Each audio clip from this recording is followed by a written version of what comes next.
conclusion of a long weekend that has been just filled up with lectures and trolley tours to either Columbia and Wrightsville and Marietta. We've had some really good opportunities to share just the history and all of the good stuff of these little river towns. We had an excellent presentation on Wyeth Laboratory. Anybody hear of Wyeth Laboratory? Everybody know the horses, the story behind the horses? No? Okay. Well, Wyeth Laboratory, which is now GlaxoSmithKline, was the only place for 60 years that you could get snake bite serum. It was the only place that made it in the United States, and all the military used that to give to their troops. Did you hear of smallpox? It was the only place that made the vaccine from smallpox. Anybody hear of the flu? They made the flu shots. And in 1 year, how many eggs do you think, when you went to get your flu shot, one of the things they asked you, are you allergic to eggs? Remember? And the reason was because they made the vaccine from eggs. They would inject eggs, they would incubate them, and then they would cut the top of it so they could just get to the white of the eggs. And that's what they made the flu shots from. Now, Sarana Miller worked there. Her father was manager there for many, many years. Anybody have a guess how many eggs a day they used when they were making flu?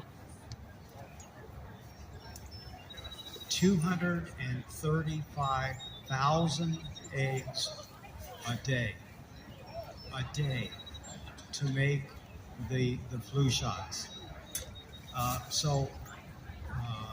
And another thing, when the early astronauts, when the Mercury program was running, at that time the astronauts were in self-enclosed, airtight suits because they just didn't know what was going to happen when they put them up in space. So one of the big questions that came up, what happens if we have to get one of those astronauts some medication? We can't have them take off those suits. Anybody hear of an EpiPen? That was developed at Wyeth because that way they could take one of those out and they had a specific medication in it. They could jab it through their suit, get it into their leg, press the button, and they would get the medication. It wouldn't affect the air tightness of that suit. Wyeth Laboratory. So that little building over there, and I can remember because living there, the horses were always out there, and they didn't hurt them. They just every once in a while took the blood from them to make vaccines and serums. But it was really amazing what a lot of our river towns have as far as how it has affected the rest of the world. So we are really pleased to have Leroy Hopkins with us this evening. I sort of went online to get a bio, and I forget all the stuff. I know that he's retired from and he can tell us maybe a little bit more about that. But it really is an honor because he has done an awful lot of work as far as what the African American peoples were doing, feeling, participating in the events in 1863. And the reason we have Riverfest is because that's the commemoration of the burning of the covered bridge that crossed the Susquehanna River here. So, Leroy, thank you very much. Thank you for inviting me.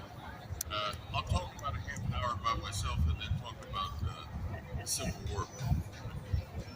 You hear me? A little closer.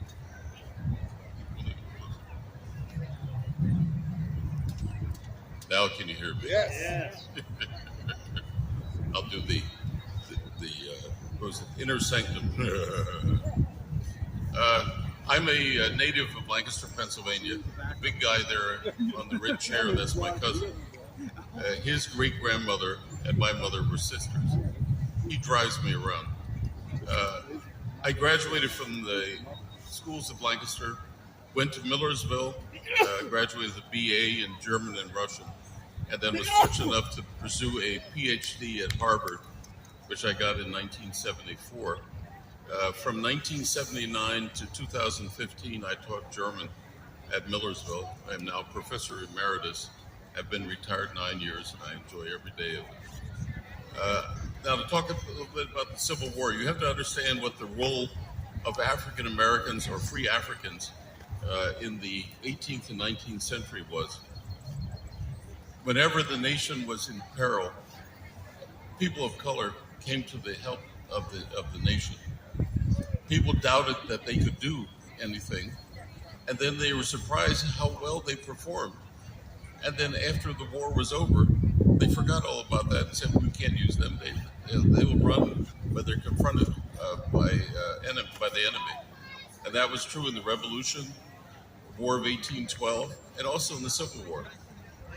When Fort Sumter fell in April of 1861, President Lincoln issued a call for volunteers. In Lancaster, some men gathered at my church. I'm a member of Bethel A.M.E. Church in Lancaster. They gathered there and marched to the courthouse to volunteer, to fight for the Union. They were denied because there was an 1830s act of the state that banned blacks from the militia. They were afraid that if they gave us guns, we might turn it on them. So they could not enroll. There were exceptions. My mother was born in Conestoga. Some of you may know where Conestoga is. Her grandmother's brother, Jacob B. Warner, and a friend of his, Samuel C. Cooper, joined the Union fight in June of 1861. Now you probably ask, how is that possible? Because they could pass for white. When the Battle of Antietam occurred and the Second Confiscation Act was passed and the Emancipation Proclamation was issued in January of 1863, then Lincoln opened the opportunity for African Americans. I call them, they're free Africans, because we weren't Americans then because we couldn't vote, for them to serve. A few years ago, actually more than a few years, back in the 80s, I wrote an article. It's in the Journal of the Lancaster County Historical Society, and it's called No Balm in Gilead, African Americans in the Era of the Civil War. And Lancaster County's black population then was 3,625. I found over 300 men who served in the Civil War. 150 are listed where they're buried. 149 are buried in Lancaster County in 34 different cemeteries. One person, George Turner, was buried in Harford County, Maryland. Probably the most important Civil War participant from our area was Stephen Swales. Stephen Swales was born in Columbia in 1832. His father was black, his mother was white. And when the Columbia race riots occurred in 1834, the family moved to Manheim for security. And he got to work on the river. When the war broke out, or when blacks could be enlisted, he joined from Elmira, New York, where he worked on the river. He was also a barber. And he joined the Massachusetts 54th. There was some concern in Pennsylvania because when the governor of Massachusetts issued a call, most of the men who joined, those of you who've seen the movie Glory, most of the men who joined were not from Massachusetts, they were from Pennsylvania. As a matter of fact, so many joined that they had to open a second regiment, the 55th. Columbia had the largest number of recruits in Massachusetts 54th. And of course, you know about their travels and their problems. One of the things that happened, they were offered the same salary as the white soldiers, but then when they were supposed to get it, they found out they would have to pay for their blankets and get half the salary that was promised them. Without the intercession of Thaddeus Stevens, they would not have, well, they said they wouldn't fight until they were paid appropriately. Stephen Swales was so valorous that on the battlefield, he was suggested for promotion. He was supposed to be made a first lieutenant. He would have been the first field command, but his commanding officer didn't think he deserved it, so he didn't get promoted until after the Civil War. Now, where did these men train? Camp William Penn in Cheltenham Township, which is just outside of what's in Philadelphia now, and that's where there was land set aside, and all of the USCT troops, as United Colored Troops, from Pennsylvania were trained there between 1863 and 1865. And there were, of the 300, about 310 from Lancaster County who served in the Civil War. Of those 310, most of them were trained at Camp William Penn. What's interesting is after the war, in 1890, there was a census taken of widows and veterans. And you can find information about these individuals, where they lived. I mentioned my ancestor, Jacob B. Warner. He was in the 1st Pennsylvania Volunteers. And then when the USCT troops were organized, he joined the 25th U.S. Colored Troop. His brother was in the 22nd. His name was Abram Warner. And the 22nd is important because they served in Texas and were also a part of the contingent that tried to run down John Wilkes Booth after the war. And Abram died in 1899. Jacob had a rather colorful career. He was a lodger with a woman named Harriet Sweeney in Conestoga.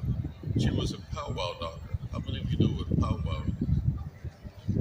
Well, he died in 1908, and in his obituary it said that he was known throughout eastern Pennsylvania as a powwow doctor. And he was buried in Woodward Hill Cemetery, which was an exclusively white cemetery, because they thought he was white. His sister, who lived in Conestoga in 1880, is listed as being black. But if you look at the census, if you do any work with the census, you can only take everything in the census with a grain of salt. I gave a talk this morning over at the Wrightsville Historical area, and I talked about the Jameson family. If you trace the Jameson family here in Wrightsville, you'll find that they're listed as white, black, mulatto. 1920, they're Native Americans. Another problem with using the census to find out the Civil War veterans is what were their professions. Normally, the census taker would say they're laborers, but if you look deeper, tax records, and the tax records, they'll tell you what they actually did. So someone who's listed as a laborer is really, could be a stonemason, could be someone who makes baskets, a basket maker, and so forth. So that's part of the problem. Now, in 1890, those who had served in the war and were indigent, they had no way of burying them. So the state authorized the counties to pay for their burials. There was a problem in Columbia. One of the, who's a white official, reported to the state that the veterans in Columbia were not being buried in regular cemeteries. They were putting them into Potter's Field. And of course, if you know about Potter's Field, anyone who couldn't afford for a grave to be buried would be put there. In some cases, there was no record of who they were or when they died. And so this was brought to the attention of the county commissioners, and they ordered an investigation, but nothing came of it. One of the problems, maybe it's an opportunity, if you want to find out more about Black history, go to the cemeteries. We have Samantha Dorm here from Lebanon Cemetery, where I also have family. And those cemeteries, which are often vandalized, are a repository for our history. And we need to take care of them. There is a group called Hallowed Grounds that is especially investigating where Civil War veterans are buried. Now you think, why? because our history begins with these conflicts. What happens to the men afterwards? They get involved in fraternal organizations. They get involved in church work, of course, and they start businesses. Uh, so that's basically what I wanted to tell you. That gives you some time to ask some questions. I'm sure this won't be like my college classes where everyone just looks at me. Any questions? Samantha said you had folks from down in the southeast part of the county here. Oh, yes. Well, you won't tell me about my family. My family is originally from my mother's side, is from Harford County, Maryland. His name was Cupid Paca, or Cupid Pico, or Cupid Peaker. All three names are pronounced the same. Cupid was born about 1777, died probably 1847. Christopher Weeks wrote an architectural history of Harford County, published in Johns Hopkins University Press. And in there, he describes Cupid as being a stonemason, a shoemaker, and a land speculator. His son, John Pico, came to York County to Peach Bottom about 1857. Now, what's interesting about both of them, they're both characterized as shoemakers. Cupid bought 50 acres of land in Harford County in 1822 and paid $700 cash for it. The question is, how many shoes did he have to make to have that kind of money? His son, John, bought 37 acres in Peach Bottom and paid $1,100 cash for it. No one knows where the money came from. And if you go to the 1880 census, there are 4 families that are connected to our family, and they're found in Lower Chancellor. My grandfather, who was the grandson of John Pico, John Pico's son was Isaac Pico. Isaac Pico married Sarah McCall, who was adopted by the McCall family in McCall's Ferry, supposedly. When I first did my DNA, how many of you have done Ancestry.com or done a DNA? I found that I was initially 13% Irish. And I thought, well, wait a minute, you don't get DNA through adoption, so there must have been some other connection there. Their son, who was born in 1867, was my grandfather, Edward Harris Pico, and he was born in Woodbine, which is in a small town. I think all of Woodbine would fit here on the lawn. And they moved to Safe Harbor. They were married in Safe Harbor in October of 1890 and had 13 children, 8 of which lived to adulthood. One who died was Gerald's great-grandmother. My mother was the baby of the family. She was the 13th one, born in 1912. And what I know about the family, I learned from her older sister, Sarah Elizabeth Pico Reed, and Lizzie, as we called her, as she wanted to be called, was born in 1895 and died in 1999. And she was the historian of our family. And as far as Civil War veterans, in York County, you had William Bones and Nathaniel Bones. They were brothers. William's daughter was Jane Rebecca Bones, and Jane Rebecca Bones married my grandfather, Leroy Garfield Hopkins. I'm Leroy Taft Hopkins, named after my father. As you can tell, Republicans, because my grandfather was born in 1883, right after Garfield. Garfield was assassinated in 1881, and then my dad was born in 1908 when Taft was president. And so those names were handed down in the family. Until the COVID, we had family reunions. The last 2 or 3, Gerald and I organized. And we were fortunate. We had 200 show up. I was at the very first reunion, which was in 1960. And there were many of us 18 years of age and older, as under 18. And my mother's uncle, Reverend John Isaac Pico, asked everyone 18 years of age and older to give $1. They took up $200. There were about 400 of us there. As I said, we have cousins in 34 states, and we're trying to figure out a plan to have each of them send us $5 every other month. Any other questions?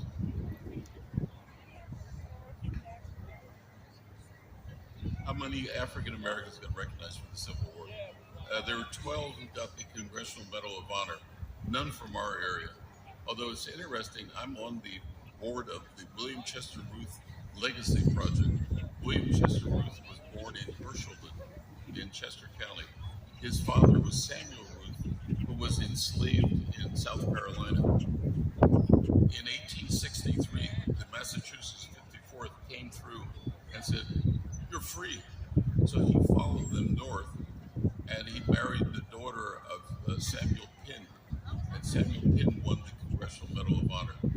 Uh, in that family, William Chester Ruth was a self-taught blacksmith, and he got 5 patents.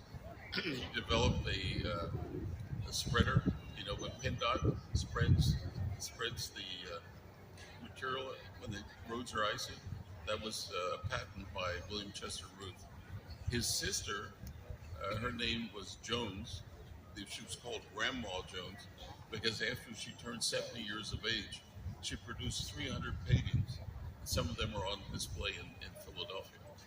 And her son, Owen Jones, was married to our cousin, Harold Brodus. And so we have family ties that go from York County all the way to Philadelphia and then in the other states. The family that's also connected to ours is that of William Henry Young. William Henry Young's father was John Thomas Young. John Thomas Young was born in Baltimore County, which is sort of misleading because some of Baltimore County became Harford County.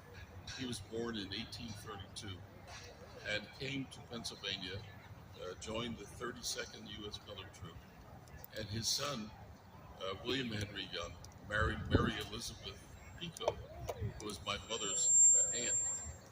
And they had something about farm families. They had 13 children also. The last one died about 10 years ago. That was cousin Zoe. She was 102 when she passed. And so if you're doing this, it's like if you studied the Underground Railroad. Studied the Underground Railroad, you look for family ties. Quakers would send past freedom seekers onto their cousins. For example, William Wright in Adams County was the cousin of William Wright here. His wife was related to Daniel Gibbons, who was the major station master in Lancaster County. He had a farm in Bird and Hand. His step-great-grandson is Jack Brubaker, who is the scribbler, who writes in the Lancaster paper every Sunday. And so these families are interconnected, and our families are interconnected like that. Another question? I've overloaded you with information. So I was researching the early census and like 1790, 1810, 1820, and the highest concentration of enslaved folks in York County were down in the southeast corner here, basically from Wrightsville south. But it's also where the highest concentration of free Africans was. So I found it odd that they would want to be around the folks that had the most enslaved individuals. Do you have any insight into why that would be? Well, they're probably cousins. We're talking about the highest concentration of enslaved Africans was in southern York County, and it's also the highest concentration of free Africans. Well, those free Africans came from the south. There was a plantation owner named Izzard Bacon, who in 1819 manumitted 56 Africans. And there was a fight. It took 3 years before they were allowed to go free. And they came north. Charles Granger was supposedly the nephew who brought them. And you have Squire Braxton in York, Hester also there. John Gibson, who wrote a history of York in 1886, his speculation is that the people who came from those treks north settled in York, Wrightsville, Marietta, and probably some other places. There are later groups that come, for example, Sally Bell's plantation. Around 1820, about 100 manumitted Africans came north, and they became the nucleus of the African American community in Columbia. The first article that I did for the Journal of Lancaster County Historical Society is called Black El Dorado in the Susquehanna, the Emergence of Black Columbia, 1726 to 1869. Some of those groups ended up going south. That's where my family is, in the southern and lower Chanceford. In lower Chanceford, you'll find the graves of William Bones and Nathaniel Bones. There's also misinformation in the newspaper. My great-grandmother on my father's side, her name was Mary Jane Smith. I'm trying to find that person. And when she died after her husband, William Bones. It said that she was the last enslaved African in southern New York County. Can't be. She was born in 1830. In 1780, the Gradual Abolition Act was passed. And what the Gradual Abolition Act said that any African who was enslaved before March 1st, 1780 would be a slave for life. Their children would serve until a maximum of 28 years. The idea was after a generation, slavery would be abolished. But what happened, there was a loophole in the law that allowed slaveholders to take their pregnant slaves to a nearby state, like Maryland, Delaware, even New Jersey, bring mother and child back and declare both of them slaves for life. For that reason, here in New York, the number of enslaved Africans doubled from 1780 to 1783. Went from something like 200 to 499. And so they closed that loophole. And there were other loopholes. One of them was, for example, the fact that in southwestern Pennsylvania, the German farmers who were slaveholders said, well, we don't have to register our slaves. We live in Virginia. And they said, no, you're in Pennsylvania. Another problem with the Gradual Abolition Act was it was supposed to be the children registered as indentured servants, but it was also the grandchildren. So then finally in 1830, the state Supreme Court interceded and said it was never the intention of the original law to create a class of servants in perpetuity. So that ended that practice. But there were other ways to steal our labor. Any other questions?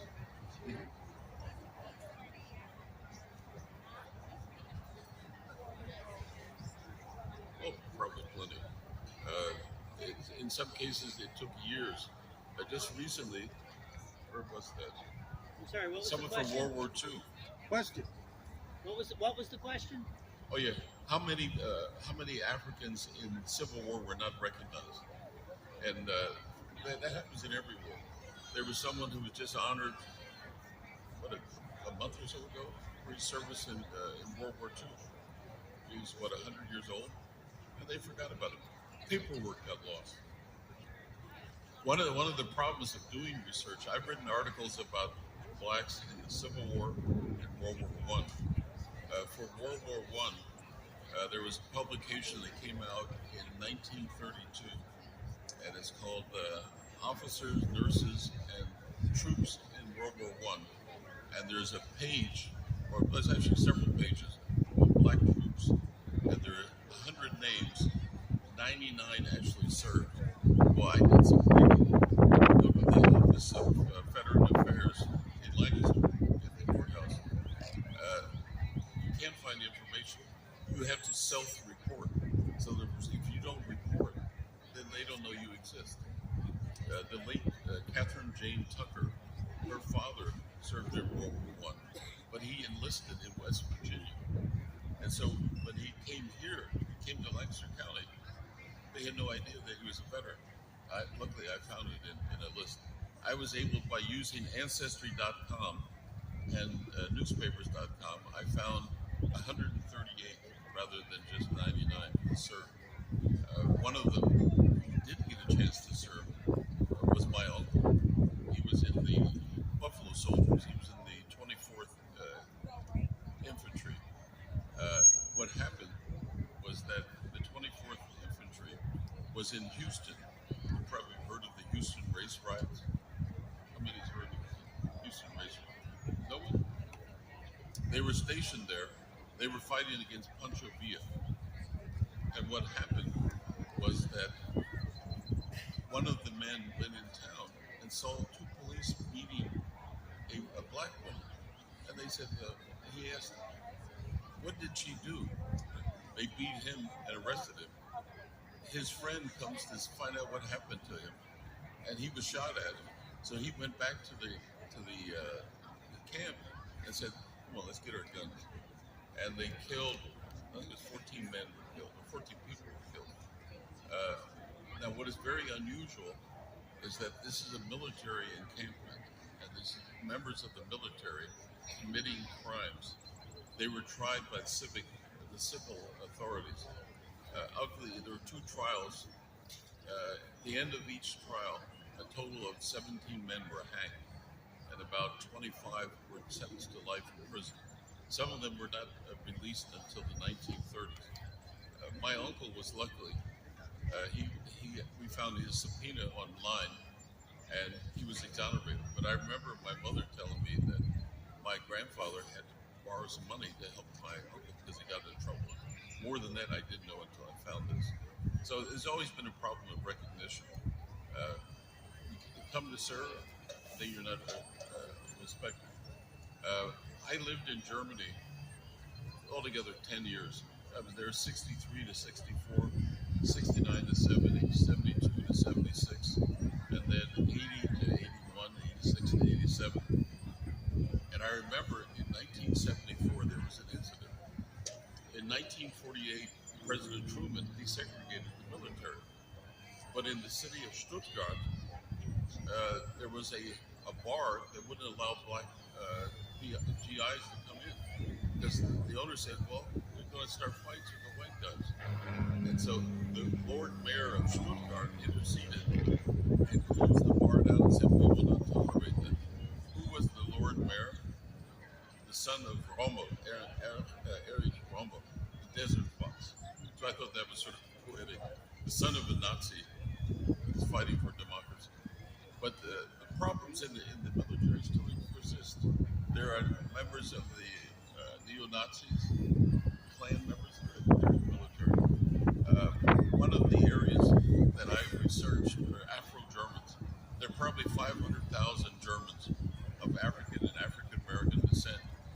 In many cases, the fathers were not present because they were in the military.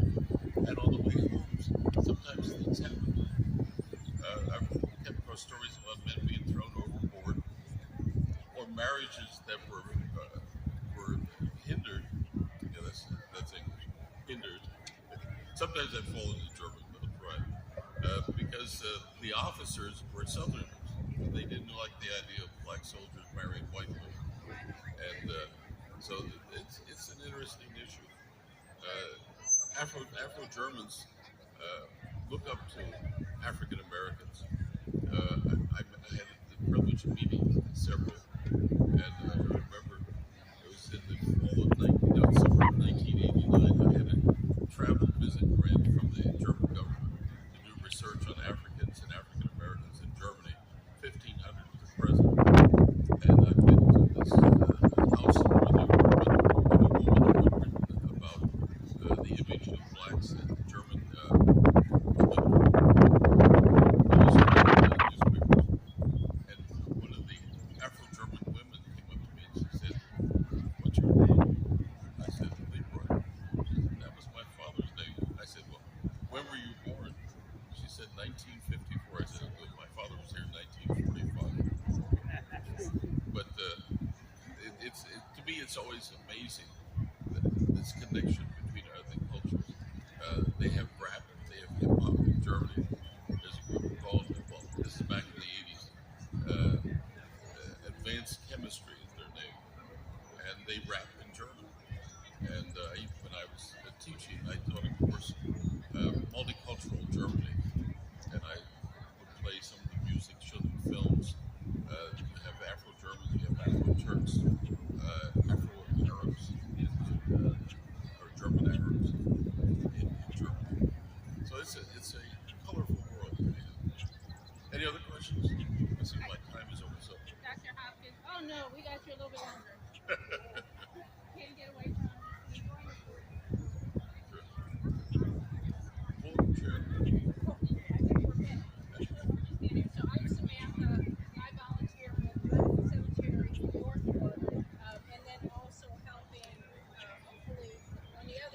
the mic. Here's the mic.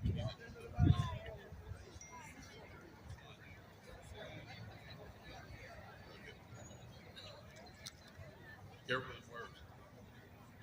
So I think someone was asking about what are we doing to honor those Civil War soldiers that haven't been honored.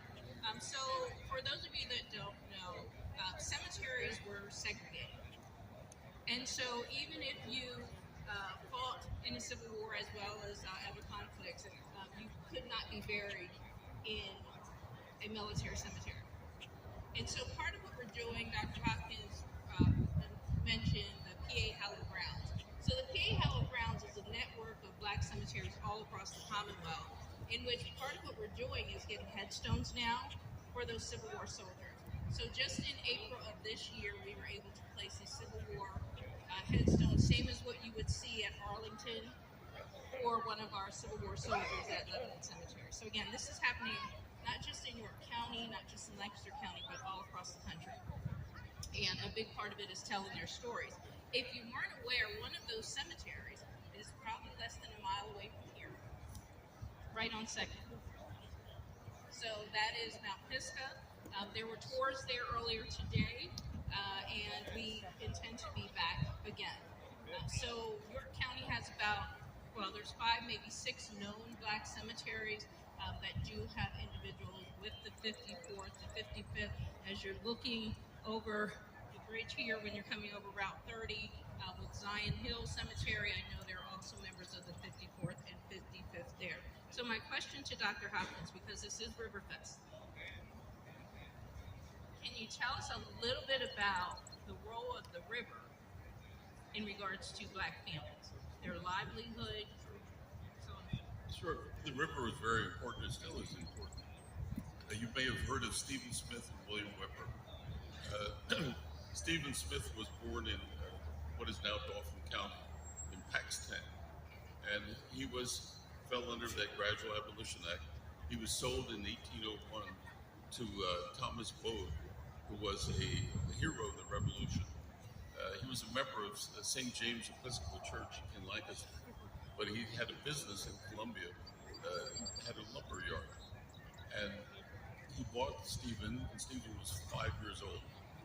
And by the time Stephen Smith was 20 years old, because he was allowed to manage the lumber yard and then also save some money, he bought his freedom of his wife to be, was a servant for the Mifflin family. He then bought the lumber yard and then started a stellar career that led to, when he died in 1873, his estate was estimated to be worth $600,000, probably the richest black man east of the Mississippi. The richest black person in the 19th century was a woman, Mary Ellen Pleasance, who was worth something like $400 million. Probably never heard of her. Google her. She's in there. There's a nice picture of her also. Now, what did they do in this lumber yard? They employed local people, black and white, and so it was important to provide employment. My family, most of my family, our families were farmers, and so as a side hustle, we got into fishing. My grandfather sold oysters, did hauling, and the river was important for that. My grandmother, my father's mother's father, he worked at, he was born at here in York County and worked in the quarry. Probably helped shape the canal. You know about the Susquehanna Tidewater Canal, completed in 1840, went from Wrightsville to Harvard Grace. And so all along the river, there are enclaves.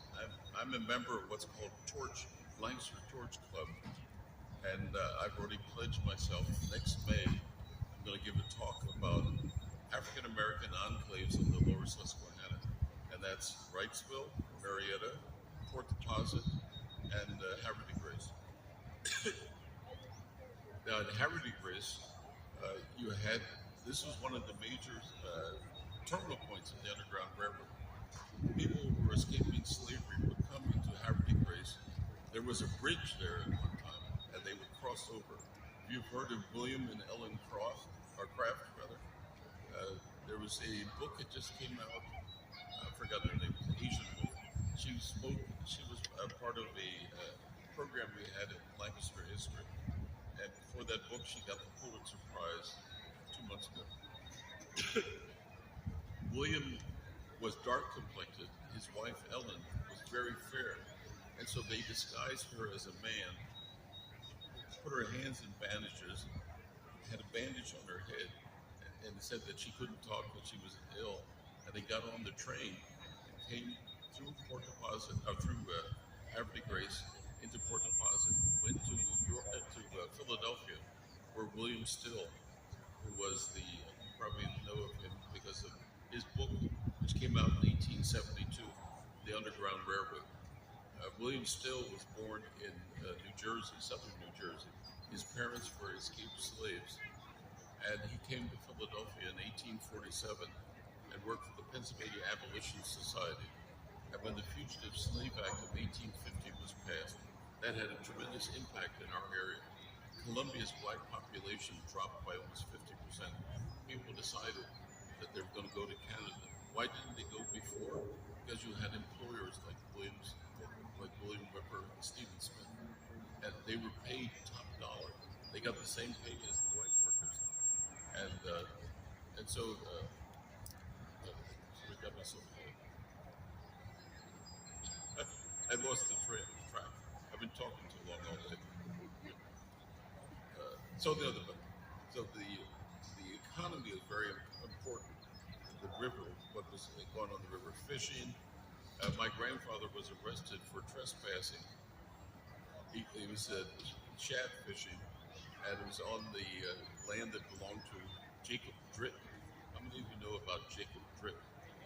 His home is where Susquehanna Heritage is, his headquarters in Lower Windsor. And my grandfather was arrested, I think it was 1914, for trespassing on the island to fish for shad. Shad fishing, very important. There was a member of, was that John Crawford? I think John Crawford from Columbia did studies on the shad fishing on the Susquehanna. And John, I knew John from the Historical Society. I was in the Historical Society just about every week during the 1980s and into the 90s. And John told me that he taught music at Columbia High School, but they didn't have a room for it, so he taught out of his car. They said he taught everything except trombone because he got in the way. But no, the history of African Americans along this river has not been written yet. I'm hoping to provide maybe a little insight, but it's a fascinating story, and the connection is familial, and also people travel through this area. Who burnt the bridge down, Doctor? Well, that's an interesting story since you mentioned it. Scott Mingus didn't come today. Scott gave an interesting talk at Susquehanna Crossing. Was that last year? And there were volunteers from Columbia came to throw up breastworks to keep the Confederates from coming.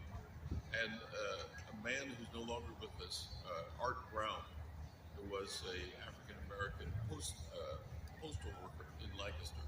He was a member of Mount Horeb Lodge, number 14, Free and Accepted Masons. Mount Horeb began in Columbia in 1852. And Art Brown told me that it was a member of their lodge who set the fire to the bridge in 1863. Now, we do know that there was a black man who was killed in the skirmish there, and there is a monument to his memory in Mount Pisgah Cemetery. And Samantha mentioned the segregated cemeteries. There are 17 black cemeteries in Lancaster County. Many of them are in bad repair. At our church, our cemetery was started in 1817 and was filled by 1906. It's only about 3/4 of an acre, and there are probably 350 people buried in it. But the problem was, where do you bury them afterwards? I found an article in the paper where they were going to buy some land on the Fruitville Pike. Neighbors got up in arms. They didn't want black people dead in their neighborhood. And so finally what happened in 1907, a cemetery was bought, the land was bought 4 acres. If you go to Lancaster, you go down South Duke Street, it's about the 1400 block. It's called Stevens Greenland Cemetery. In that cemetery, my grandparents, Picos, their son and their daughter, Gerald's great-grandmother, are buried there. And it's called Stevens Greenland because these are people who admired Thaddeus Stevens. J.P. McCaskey was the mayor of Lancaster in that time. And at the dedication of the cemetery, he mentioned that he wanted to name the park right across from Thaddeus Stevens School. Remember that Thaddeus Stevens School was started in 1906. And the field across the park is called Reservoir Park. He said, I'm going to name that Thaddeus Stevens Park. Well, he left office the next year. A Democrat took over, and they changed it back to Reservoir Park. And I invite you to pay attention. Maybe this December or early next year, my next article is appearing. It's called Keepers of the Flame, African Americans and the Legacy of Thaddeus Stevens. It's going to be in the journal, and I wanted to present it because I'm on the academic advisory committee and also the study group for the Thaddeus Stevens Lydia Hamilton Smith Center for Democracy and Politics. It's going to be opening in October of next year, and we accept donations. Lancaster history. The people who are designing the it's not a museum, it's a center. The same ones who designed the African American Museum in Washington, Ralph Alphabon Associates. And it's going to be a fantastic gathering place. And also, in the near future in Columbia, there's going to be a Underground Railroad Museum. And what Susquehanna Heritage is planning here with Hoopla is also a center of the Underground Railroad. So get ready. We're going to be inundated by tourists. But they bring money with them, and that's important. Dr. Hopkins, I have one last question for you. Sure. When doing some research, I told you I was surprised to see that there were black families in Mennonite cemeteries over in Lancaster County, but I never asked you, are they in a specific section or is everyone integrated? They're integrated. She asked, there are blacks buried in Mennonite cemeteries. In a separate section. That's true. In Quaker cemeteries, they have a separate section. I gave a talk back in 1989. 1989. It was the 300th anniversary of the Germantown protest. And some of my German colleagues said, that's a wrong perspective. We were against slavery, which is not true. Slavery was not about racism. It was about economics. They could enslave us and make money off us, but you had to be able to buy us first. And so only those who had money could buy them. That's why in the 18th century, most of the enslaved Africans in southeastern Pennsylvania were owned by Quakers. They were the richest part of the population. Now, in terms of where they're buried, I live on Bentley Lane, right off of Millersville Pike. It's 999. Just about 500 yards from me is the Millersville Mennonite Church. And in that cemetery, there are several blacks buried. Notably, the first director of the Christmas Addicts Community Center in Lancaster, Ruby Payne Cook, and her children, Marcia and son Sumner Bohe, who was the first African American to graduate from Franklin Marshall College, graduated in 1950. And so there is this. For example, most of my family is buried at Bellinger's Cemetery, which is out on Route 30 East. And my parents, all my siblings, and also my brother-in-law are buried there. So, and they're not in a separate section. Mennonites have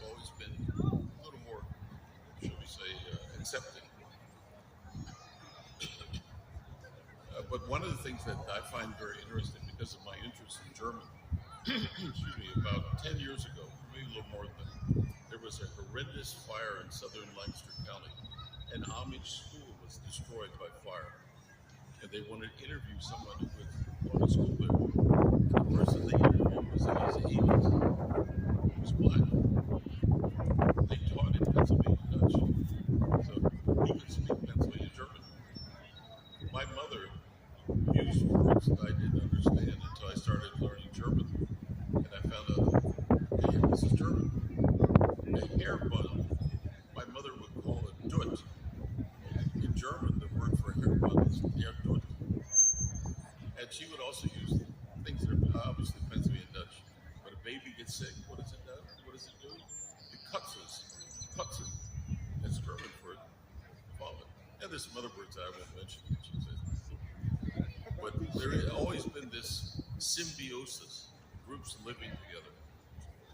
Mark Loudon, who is the director of the Max Kade Center at the University of Wisconsin, published an article about this, the interspersion of Africans and Germans.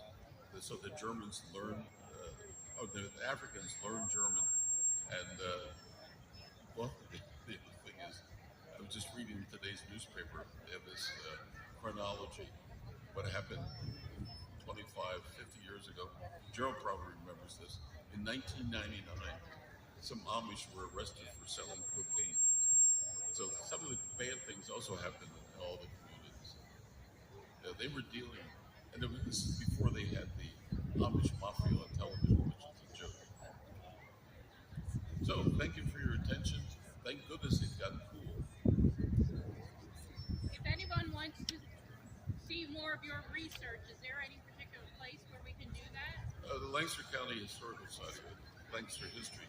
I have 12 articles, I think, and most of the things that I've done on local Black history are there.